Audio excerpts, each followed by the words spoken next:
Perkenalkan, nama saya Dinda Maharani dengan NIM 121310038. Saya dari Prodi Teknik Biosistem. Perkenalkan, nama saya Evita Mutiarasari, NIM 121310019 dari Prodi Teknik Biosistem. Perkenalkan, nama saya Mutiara Zawa dengan NIM 121310008 dari Teknik Biosistem. Menurut keilmuan, keselamatan dan kesehatan kerja atau yang disebut K3 adalah semua ilmu dan penerapannya untuk mencegah terjadinya kecelakaan kerja. Penyakit akibat kerja atau yang disebut PAK, seperti kebakaran, peledakan, dan pencemaran lingkungan. Pengertian keselamatan dan kesehatan kerja atau K3 adalah semua kondisi dan faktor yang dapat berdampak pada keselamatan dan kesehatan kerja, tenaga kerja maupun orang lain, kontraktor, pemasok, pengunjung, dan tamu di tempat kerja. Adapun tujuan dari K3.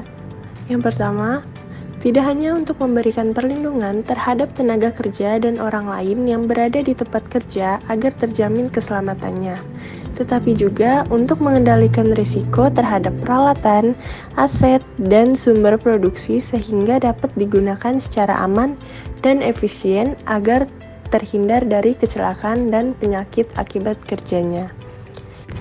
Yang kedua, perlindungan K3 yang efektif dan efisien dapat mendorong produktivitas jika dilaksanakan dan diterapkan melalui sistem manajemen K3 sebagaimana amanat pasal 83 Undang-Undang Nomor 13 Tahun 2003 tentang Ketenagakerjaan. Adapun alat-alat dari keselamatan kerja. Yang pertama, helm pengaman. Helm pengaman atau topi pelindung berguna untuk melindungi bagian kepala pekerja dari berbagai paparan bahaya, seperti contoh kejatuhan benda maupun paparan aliran listrik. Ketika menggunakan peralatan K31 ini, disarankan sesuai dengan lingkar kepala pekerja agar nyaman ketika digunakan dan efektif melindungi. Yang kedua yaitu kacamata pengaman, safety glass. Yaitu alat K31 ini digunakan untuk melindungi bagian mata dari bahaya kemungkinan jatuhnya benda tajam, debu, partikel kecil, percikan bahan kimia, dan mengurangi sinar yang menyilaukan. Kacamata pengaman ini memiliki dua jenis yang berbeda, yakni safety spectacles dan safety goggles.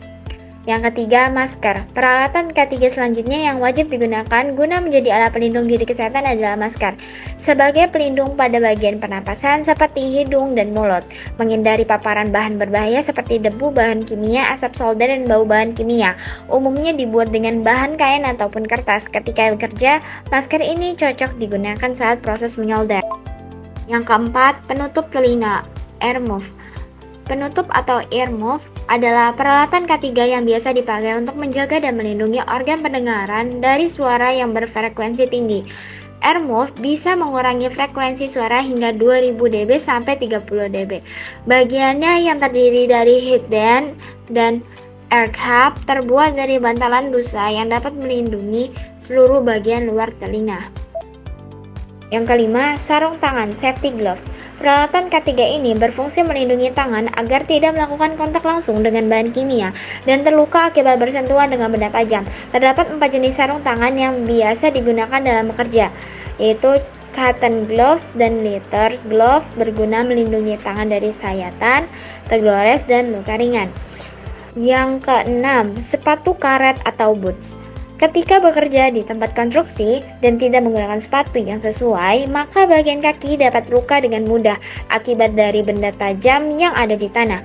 Oleh sebab itu, menggunakan sepatu boots dapat melindungi bagian kaki Anda dari bahaya tusukan benda yang tajam, bahan-bahan kimia yang berbahaya, cairan, panas, dan lainnya. Yang ketujuh, wear pack atau coverall. Wear pack merupakan pakaian khusus yang digunakan para pekerja di lingkungan kerja yang memiliki resiko tinggi. Biasanya, pakaian ini menutupi leher sampai mata kaki yang mana bisa mengamankan dan melindungi seluruh bagian tubuh. Bahan yang digunakan biasanya drill ataupun katun bagi pekerja yang tidak berhubungan langsung dengan api. Pada wear pack, biasanya terdapat sebuah garis terang yang berguna untuk menghindari resiko bertabrakan maupun kelalaian manusia lainnya.